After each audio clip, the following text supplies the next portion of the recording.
The first thing Mara noticed after settling into seat 37A on Transoceanic Airways Flight 355 was the quiet hum of expectation. It was a red-eye from San Francisco to Singapore, a route she'd flown a dozen times. Yet the aircraft felt wrong even before they left the gate. The cabin lighting glowed a hushed violet instead of the usual warm amber, and embedded in every headrest was a sleek new tablet labeled Dream Lunch. The future of in-flight entertainment. A flight attendant with frosted blue eyeshadow and a carefully practiced smile called it their premiere unveiling. Mara assumed it was just another subscription streaming bundle, except the attendant added, "The content is adapted in real time to every guest." That part made Mara's seatmate, an elderly man in a herringbone suit, murmur, "Marketing goes too far these days." Mara merely shrugged and plugged in her noise-canceling earbuds, ready to ignore the feature entirely. Takeoff went smoothly enough. Roar, tilt, climb, the bays shrinking to a glitter of lights, and soon the seatbelt sign clicked off. The attendant reappeared, offering metal bento boxes of midnight noodles and ginger tea, then gestured at the screens. "Touch to begin experiencing tomorrow," she said, as if reading from an internal manual.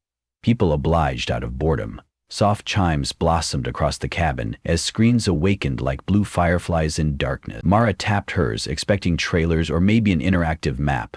Instead, the screen displayed a grainy handheld clip, the coach cabin of this very aircraft, but the upholstery looked faded, almost sun-bleached. Dozens of passengers milled barefoot in the aisle, hair longer, faces lined with months of fatigue, children darting between rows that had been rearranged into makeshift bunk beds. A hand held the camera and a woman's voice narrated.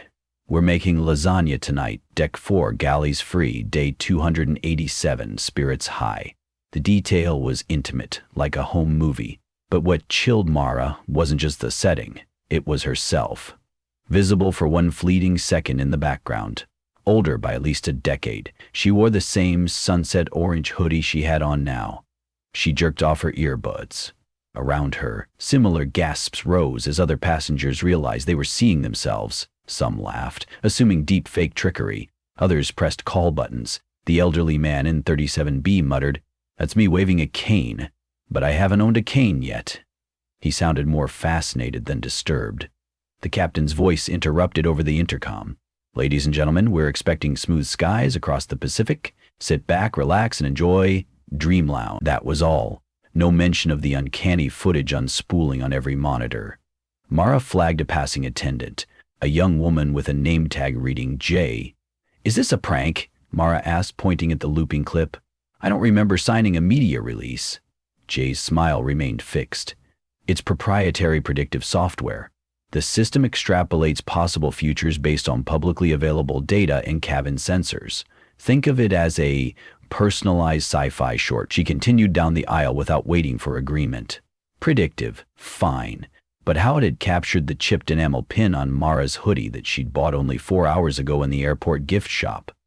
The level of detail went beyond data scraping. The clips updated every hour. Around 2 a.m. cabin time, Mara's tablet displayed compilation year 2. The image quality improved, as if shot on better equipment. Passengers had apparently rigged studio lights for reading lamps. Whole sections of economy had been gutted. Row after row of seats lay stacked like broken dominoes while passengers constructed something resembling greenhouse shelving near the emergency exits. A caption read, "First harvest, dwarf tomatoes grown under UV bulbs." Laughter rippled through the video as a toddler plucked a tomato and smeared juice across her cheeks. Mara realized the toddler was the pregnant woman in 35C's as yet unborn child. The pregnant woman clenched her stomach at precisely that moment, feeling a kick, and began to sob. Unease gathered like static. People whispered, "It's just CGI." Yet no one could explain the uncanny continuities. A man with sleeve tattoos paused the video on his screen, zoomed in on a burn scar along his future left arm. He glanced at his unblemished skin, horrified, then hurried to the lavatory. A flight attendant tried to reassure him. Self-fulfilling prophecies only happen if you let them, which somehow made everything worse. Fuel calculations appeared normal on the overhead display. Projected arrival remained 17 hours away, but the cabin felt sealed off from time. the windows reflecting nothing outside but layered darkness. Mara checked her watch. 3:12 a.m. She paced toward the galley, where 3 fellow passengers argued with a tall, silver-hilled steward named Anthony. "We deserve an explanation," one demanded, showing his screen. Day 996. Memorial for Greg, a clip of a funeral service arranged between rows 30 and 31. The future mourners wore seatbelt straps as armbands of black ribbon. Greg, evidently still very alive, stood beside the steward with a paper cup of coffee, staring at his own eulogy in mute terror. Anthony spread his hands. "Relax, folks. Dream Lounge is immersive theater. We've partnered with a cutting-edge simulation firm. Please, return to your seats." His tone suggested that was the end of the discussion. Passengers dispersed, but not entirely convinced. Mara couldn't shake the sense of being watched by her own future self. She toggled her screen to the earliest footage again, studying the walls. In minute 3:07, a scribble appeared between 2 overhead bins. "Land us now." She recognized the handwriting. Her handwriting. She'd been drafting exactly those words in her notebook moments earlier. An idea lit in her mind. The videos were not fixed recordings. They updated in response to present choices, like a timeline leaking in both directions. She conducted an experiment. She tore a page from the airline magazine, drew a crude smiley face with X's for eyes, and taped it to the exit door. Then she rewound year 2, scanning until she found the same door. The tape smiley was already there, edges browned with time. So the videos didn't simply predict, they remembered. A new montage loaded automatically. Year 5 highlights. The cabin had grown into a labyrinth. Passengers, grayer and leaner, farmed mushrooms in storage bins.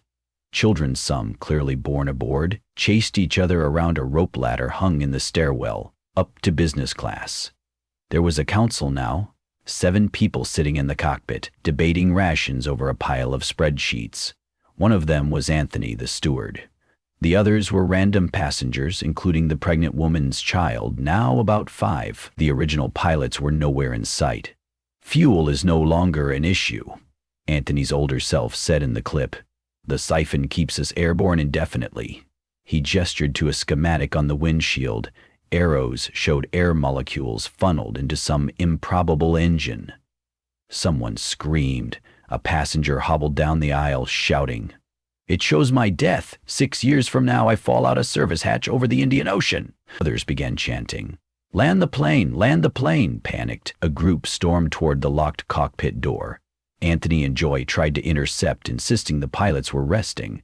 Mara noticed sweat on Anthony's temples and realized none of the crew had sat down or eaten since takeoff, as if they were improvising their roles in real time. The elderly man in 37B leaned toward her. "My name is Charles. I teach philosophy. Are you familiar with causal loops?" "Enough to know I don't want to be inside one," Mara replied. Charles tapped his still-playing tablet. "The footage only exists because it's being shown to us, therefore we conform to it, which ensures it exists. We need to break the loop." He nodded toward the ceiling camera embedded above every seat. "Information is the fuel. Deprive it." Together they hurried seat to seat, persuading passengers to shut off screens. Parents covered monitors with jackets. Static filled the air. The crisp chime that indicated a new clip tried to activate, but could not find receptive displays.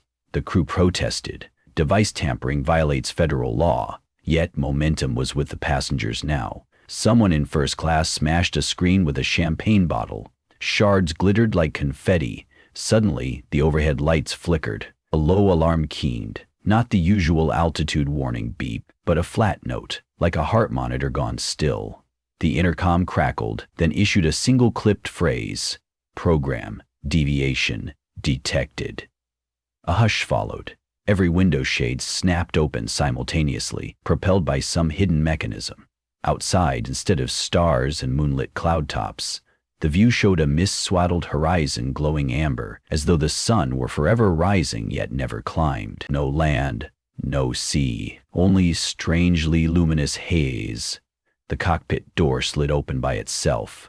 A slender gangway of LED strips guided the rebellious passengers forward.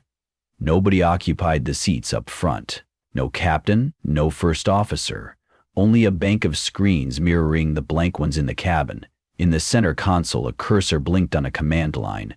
Greater than, greater than, greater than, awaiting input. The autopilot yoke twitched, tracking some invisible turbulence. Charles rested a trembling finger on the keyboard. "What if we just type land?" he whispered. Before Mara could stop him, he began. L-A-N-D. Enter. The cursor scrolled, spitting text as if offended. Conditional request. Request advance radio, greater than 1. Current radio, 0.86. Please enhance narrative stakes. Dwa had followed them, face ashen. "It's a story engine," she said. "It feeds on plot. My training said the system monetizes passenger engagement. I thought that meant ads." She covered her mouth. "Oh God, we're characters." Mara felt the plane shudder. The engines deepened to a bass thrum, a sound like an orchestra tuning in the dark. If the system needed higher drama, it might create a crash simulation, decompression, worse. She scanned the cockpit for manual overrides but found only recessed ports labeled Maintenance Lock. One had been pried open in the videos by old Anthony's counsel, Fuel Siphon, Endless Flight. Maybe those future folk hadn't wanted to land. Maybe they'd bargained for survival in exchange for constant entertainment. She knelt beside the port and ripped away the cover. Inside, bundle after bundle of fiber optic cable pulsed. Cut the feed, cut the story, she thought. She grabbed the emergency fire axe mounted behind the jump seat.